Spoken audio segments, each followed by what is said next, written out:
ب9 ريال بس هتقدري تستعيدي صحة وحيوية وجمال شعرك، وهتتخلصي من التساقط والتقصف بتاع الشعر مع استعمال فيتامين الجنسافيت اللي هو ب9 ريال بس. الفيتامين ده بيتميز بالجينسنج اللي بيزود سرطان الدم في فروة الراس وبصيلات الشعر، وبالتالي بيساعد في تغذيتها. الفيتامين ده لازم نستعمله في كورس لا يقل عن من 3 ل 6 شهور، وطبعا بعد من 3 ل 6 شهور هنحس بالتأثير بتاعه والفعالية بتاعته على الشعر، وهنستمر عليه مش هنوقفه.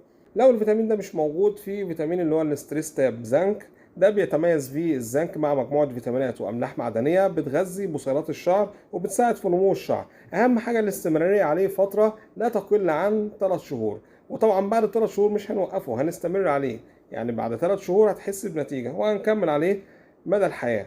اهم حاجه والسر في الموضوع هو ان احنا نوقف كل الشامبوهات التجاريه اللي بنستعملها، ونستعمل شامبو للاطفال. شامبوهات الاطفال بتكون خاليه من الصابون اللي بيعمل تضرر في بصيلات الشعر وفي تغذيه ونمو الشعر، زي الجونسون او النونو او اي شامبو خاص بالاطفال يكون طبيعي.